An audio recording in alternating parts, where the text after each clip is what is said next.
Hello everyone, English grammar ক্লাসে তোমাদের সবাইকে স্বাগত জানাই। তো আজকে আমরা যেটা শিখব ইংলিশ গ্রামারের 60 রুলস অফ ইংলিশ গ্রামার, অর্থাৎ সাবজেক্ট ভার্ব এগ্রিমেন্ট অনুযায়ী যে আমরা ভার্বগুলো ইউজ করি, ভুল হয়ে যায় আমাদের ইউজ করতে গিয়ে। তো সেই সমস্ত কিছু বেসিক রুলস আছে, সেই রুলসগুলো আমরা কিভাবে জানবো এবং গ্রামারের প্রত্যেকটা রুলস আমরা একটু একটু করে জানবো। তো এটা হচ্ছে আমার YouTube channel learn English with ST. এটা আমার ইউটিউবে সার্চ করলে পেয়ে যাবে। সো সাবস্ক্রাইব করবে সবাই যদি ভালো লেগে থাকে আমার ভিডিও।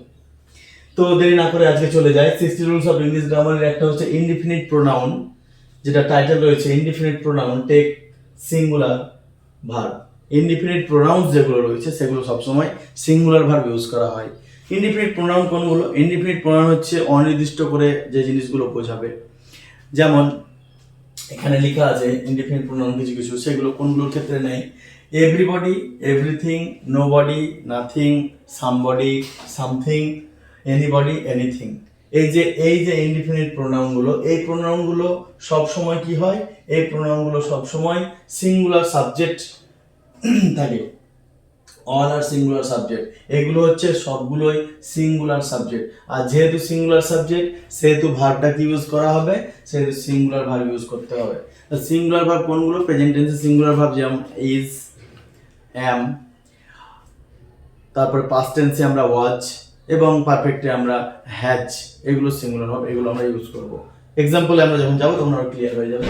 আর কি বলছে? সিঙ্গুলার প্রোনাউন, এবং সিঙ্গুলার প্রোনাউনও কিন্তু ইউজ করতে হবে।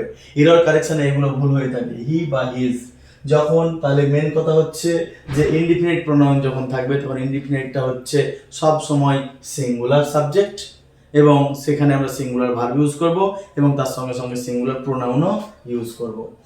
এই যে ইনডিফিনিট প্রোনাউন, সিঙ্গুলার আর সিঙ্গুলার ভার্ব, কিছু এক্সাম্পল আমরা দেখে নিই।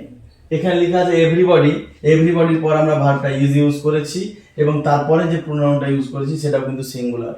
তাহলে এভরিবডির সঙ্গে ইজ সিঙ্গুলার ভার্ব এবং সিঙ্গুলার প্রোনাউন হিজ ইউজ করেছি। এনিবডি, এনিবডির সঙ্গে আমরা সিঙ্গুলার ভার্ব ডু ইউজ করেছি। আর এখানে আমরা এই যে ট্রাইজ, হি ট্রাইজ, সিঙ্গুলার ভার্ব এখানে ইউজ করেছি। নাথিং এর পর আমরা এখানে সিঙ্গুলার ভার্ব ইউজ করেছি। সামথিং এর পর সিঙ্গুলার ভার্ব ইউজ করেছি। এভরিবডি এটার পর সিঙ্গুলার ভার্ব আমরা ইউজ করেছি। ঠিক আছে, আবার এখানে সিঙ্গুলার প্রোনাউন ইউজ করেছি। তাহলে মেন ব্যাপার হচ্ছে এখানে যে যখন ইনডিফিনিট প্রোনাউন থাকবে তখন আমরা কিন্তু সিঙ্গুলার সাবজেক্ট হবে এটা, এবং সিঙ্গুলার ভার্ব ইউজ করব এবং তার সঙ্গে সঙ্গে শেষে সিঙ্গুলার প্রোনাউন ইউজ করব। এবং আমরা কোথায় ইনকারেক্ট, আমরা ভুল কোথায় করি সেটা দেখে নেই।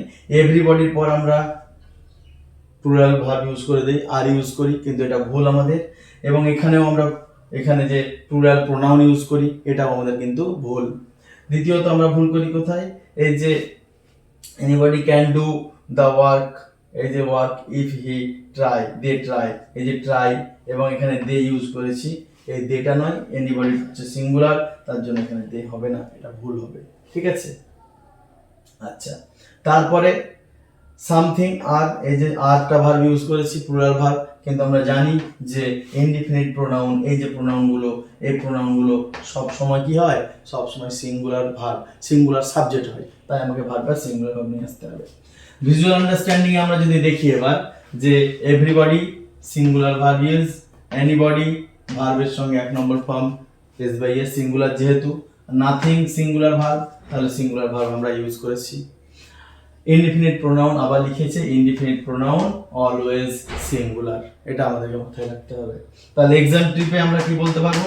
এক্সাম ট্রিপে আমরা যদি দেখি, students often use plural verbs incorrectly, আমরা যেটা ভুল করি পরীক্ষার সময় সেটা হচ্ছে আমরা বেশিরভাগ সময় প্লুরাল ভার্ব ইউজ করে দিই। যেমন এখানে দেখছি এভরিবডি আর ইউজ করি, সেটা কিন্তু হবে না, এভরিবডি ইজ হবে।